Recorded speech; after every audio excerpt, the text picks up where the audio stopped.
I created this footage because I wanted to give everybody an idea what the morning chores routine is during breeding season. So this is me in the garage just before I go out to the barn. And I wanted to tell you that I did this with my GoPro and I had it strapped on my forehead with the elastic band that comes with it. Just to give you the bird's eye view. And also I didn't edit any of the footage. It's all the raw footage. I decided to do the voiceover here. And also the other thing is the way I had it set on my head, it's going to be crooked the whole time. So hopefully that's bearable. If you can't stand it, just go ahead and skip to the next segment in the video. But I just thought it'd be interesting, so I hope you like it.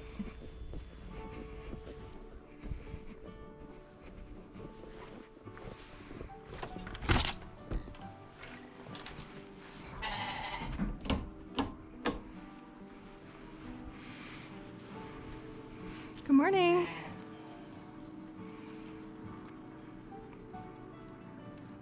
Go get some hay. Hi, Mrs. Hughes, you pretty girl. Hello.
Awesome.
You always know there's a second one coming, don't you? You smarty.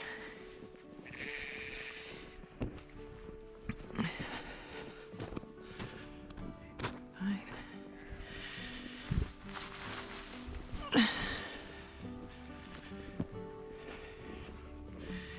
fella. Oof. Okay. Their water. Good, good, good, good, good. Buckets are working.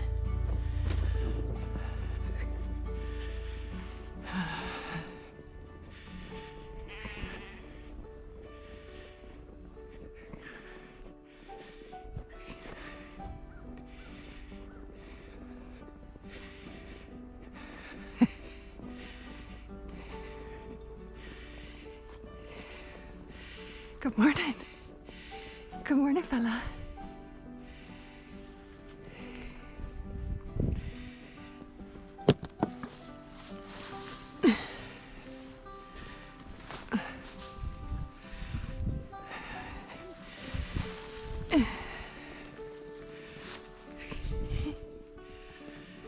Okay, you're not drinking your water.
I hope that's cable. Any day now.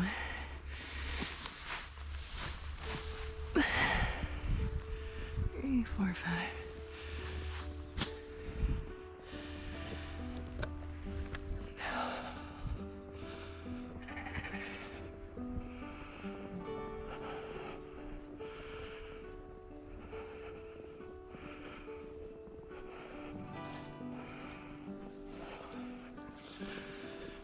Good.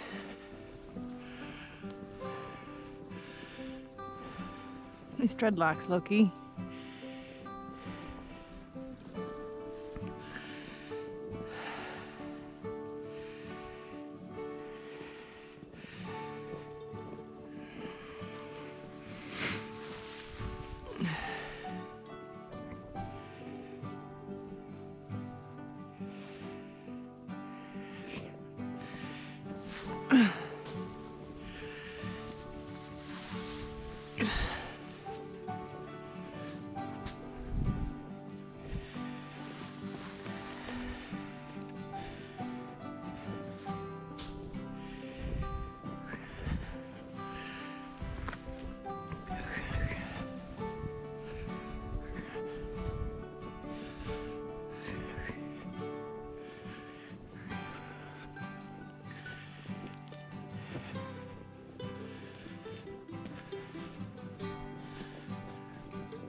You guys ready to eat?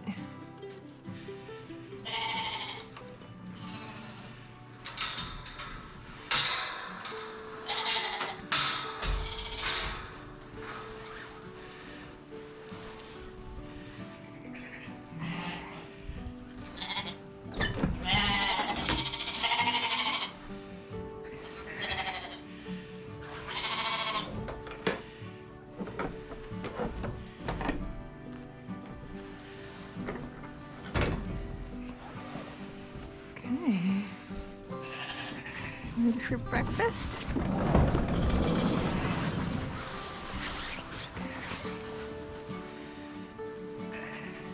Guys, go on. Come on, let's go. It's time to eat.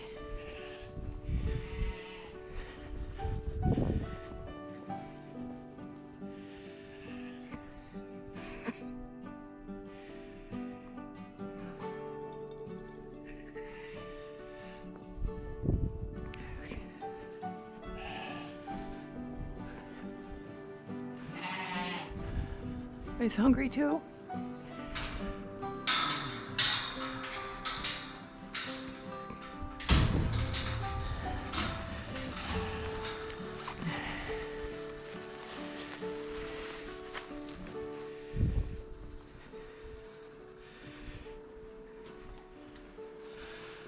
Get them a tiny bit more. I'm not a huge fan of that.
Hi, Susan.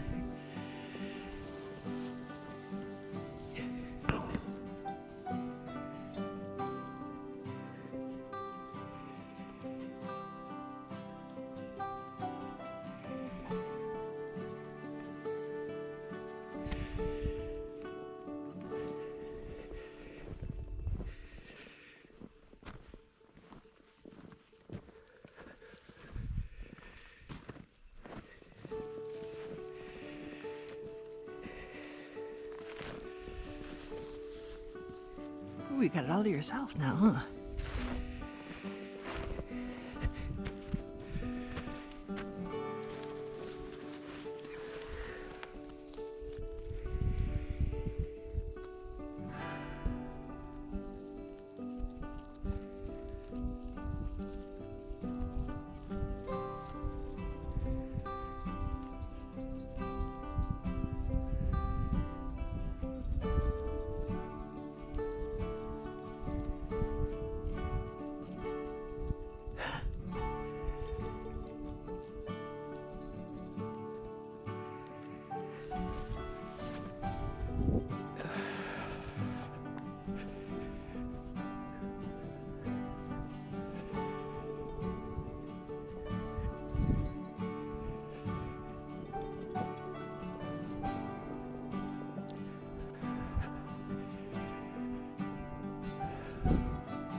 I'm down here in the wool cave, and the reason I'm down here is I wanted to get some footage of some of the stuff I'm working on.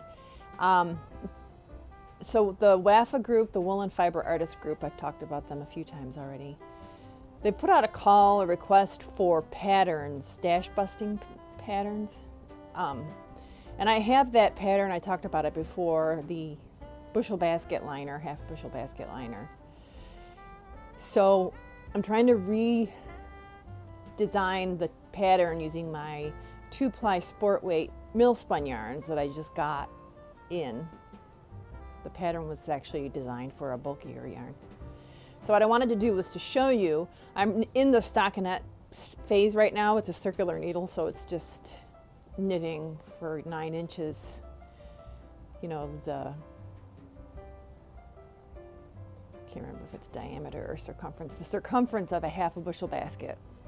So it's a lot of knitting. So I'm trying to work on my continental style rather than, you know, throwing the strand over. So thought I would video me doing that in my progress, just so you could see.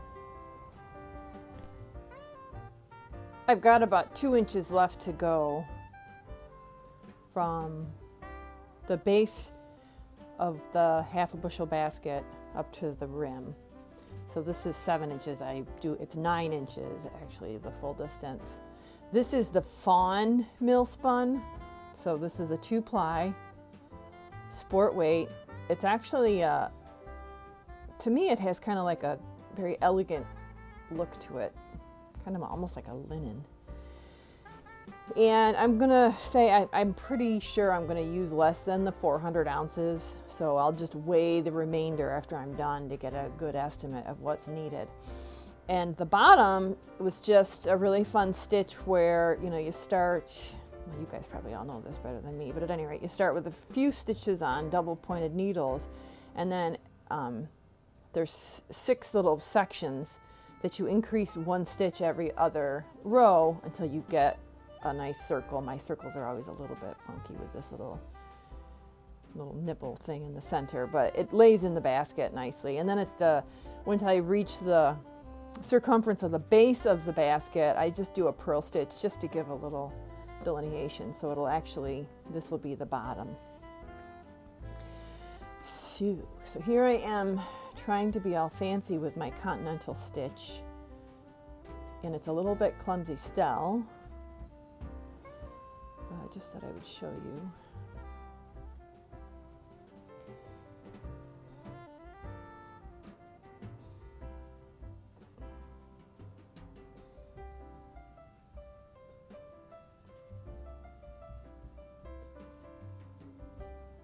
It's a little awkward because in order to do this, my hands are a little further away from my body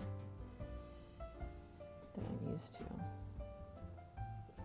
I'm not at the point yet where I can do this without looking, as I am with the traditional method. And one thing I've learned to do is I have it kind of crisscrossed over my fingers, and I'm applying pressure around my pinky, kind of holding it to give it that little extra tension, so that I have the ability to direct this strand that I'm grabbing with my right needle. Otherwise, it's all loosey and floppy and stuff. Another thing I haven't quite perfected on the fly is just moving the stitches, moving up the ones in the supply side and pushing down the ones on the completed side. Oops. So this is how I'm most comfortable knitting. And this I can do all day long without looking. I've got a feel for it. But I really wanted to learn the other method, and I've yet to try purling doing the continental.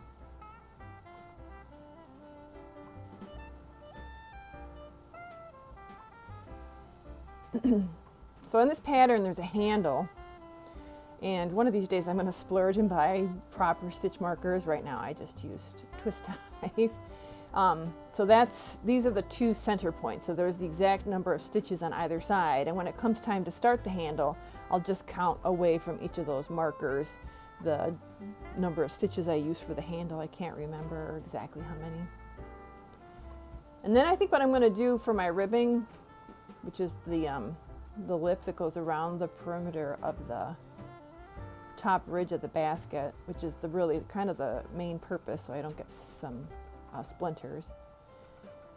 I think I'm going to take some of the white. I have a butt end skein of white that's really short compared to the others, and I think I'm going to take that and do a rib stitch, but alternate between the fawn and the white,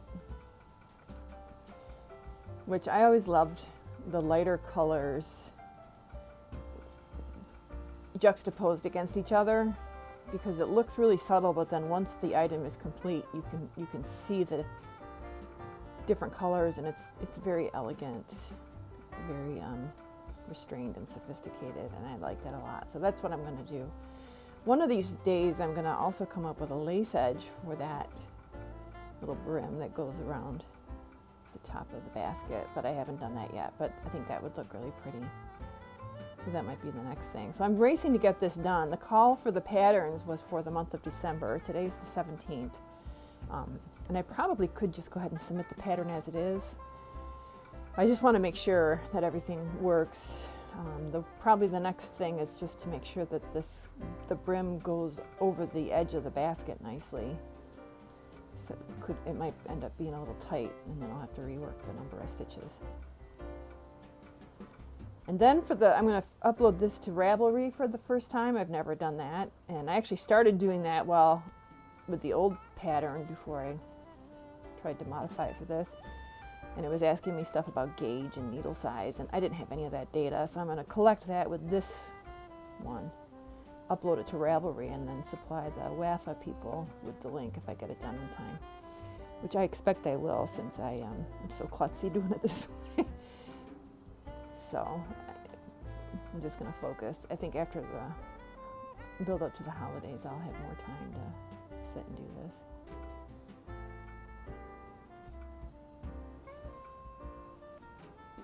And it is soft. Even though this is, you know, the britch wool and older ewes and stuff, it's still really soft and nice.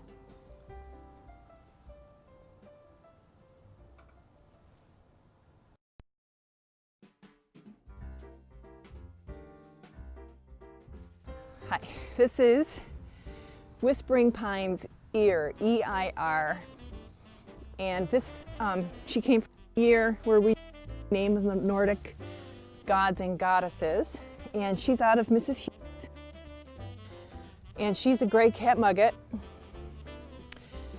So I talked about her last week when I was talking about Mrs. Hughes, that this was the black-based ewe that we have still in the flock from the Mrs. Hughes. I didn't do the research to get the details. I'll put those in here as kind of just in the title field of the video. But she's a lovely ewe. She did get put with a ram this year for the first time. She seemed to do okay with it. So what I want to do now is take a quick peek at her fleece and see what we get, okay? I'm so happy that I halter trained her. It's so much nicer, even though you're not used to it, are you? But let's take a look at what we got here. We'll come a little closer to the camera and see how that works. Let's just take a look.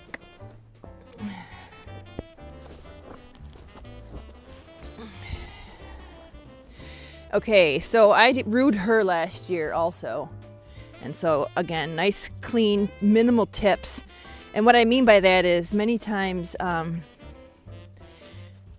when they're sheared, the part of the rise might still be on the tip, and so you'll have some residual fiber, which ends up just being nips and noils. I did just manage to pull a little bit off, but let's get her a little closer to the camera here. So hopefully you can see that. And it's really good. It's a nice, just like it was last year, really nice length. So this will be a yearling fleece this year. You can see that. So pretty. It's not as dark as her mother, but it is still beautiful. Nice crimp. Very soft. Not, her mom had like small locks. I don't know if I can explain that well, but hers is a little bit more well-formed. I like a bigger lock. And let's take a look at the britch. Nice and dark as you get with the cat mugget. See if you can see that, but still nice and crimpy. Can we see, please, Princess? So nice.